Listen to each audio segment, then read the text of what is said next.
50 days ago. That's 10 days shy of 60 days, 10 days shy of 2 months that SUDIKSHA KONANKI has been missing.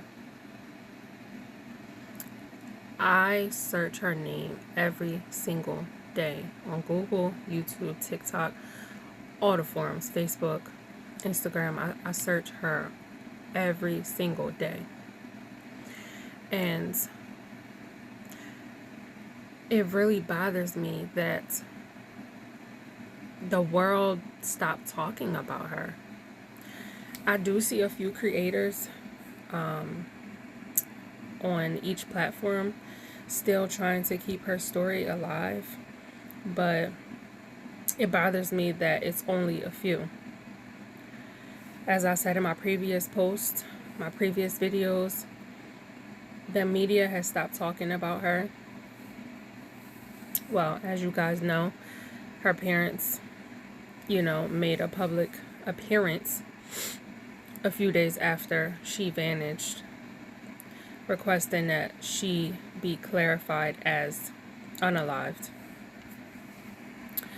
So there's that. As I keep searching SUDIKSHA KONANKI's name, I'm seeing videos pop up from creators that did videos on her 1 month ago or a month and a half ago or even 3 weeks ago. Most of them are 1 month ago though. And that really makes me sad because such a beautiful girl with a beautiful smile, I'm very sure that she had, like, this girl has her whole life ahead of her. And seemed like she has, I'm gonna say has, a bright future ahead of her. And it's just that it's so sad that everyone has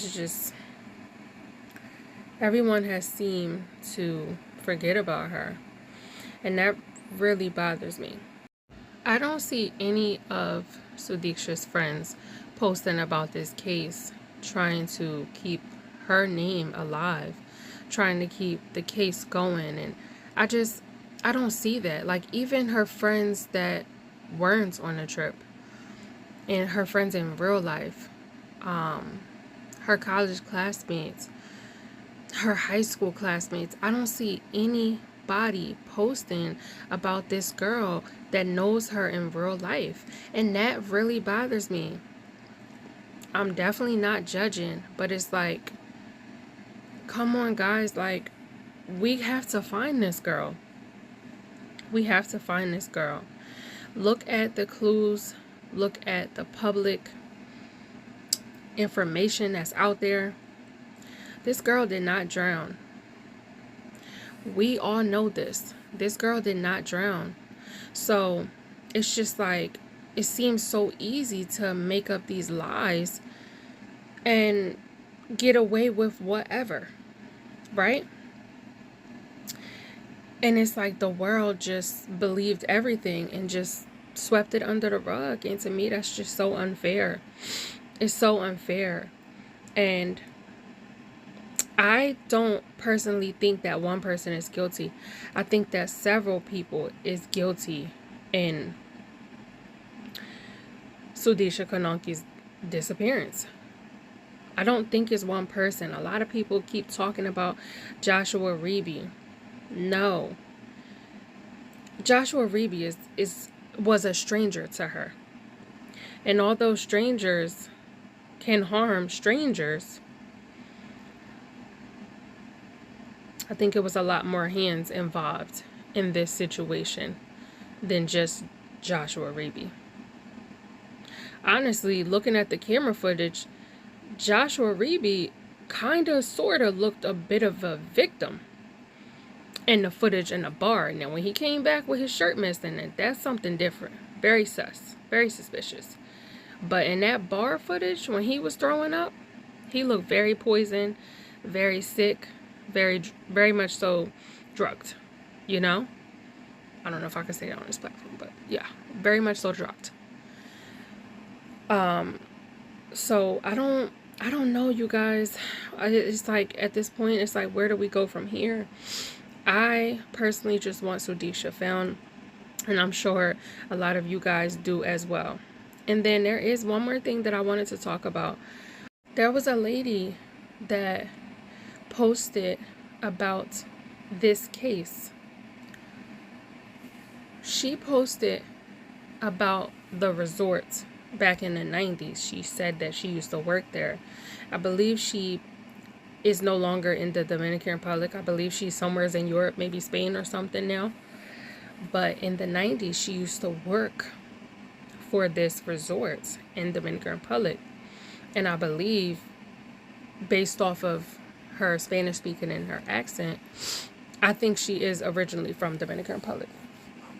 Anyways, she was saying how it's a lot of corruption that was going on at the time that she was working there, and how it was a woman that vanished, and she saw her clothes in the closet, and she was always wondering, why did this person leave their clothes here? Like, what has happened? She said something about a year and a half went by, and then all of a sudden she heard so much chaos and commotion outside, and she ran out, and everybody had found this missing girl. And she said, if you look it up, if you Google it, you won't see any articles about it, because the resort hid everything. The media hid everything at the time back in the 90s. And I just thought that was so interesting. And I thank this woman for sharing her story, because that is a very wild story. But it makes me even more worried about SUDIKSHA KONANKI, hearing a story like that. But prayers up, y'all, for SUDIKSHA KONANKI. That girl did not just vanish. Something happened to SUDIKSHA KONANKI. And again, I still, even though it's 50 days later, I still do think that she's alive. But again, time is of the essence. We have to find her. She has to be found.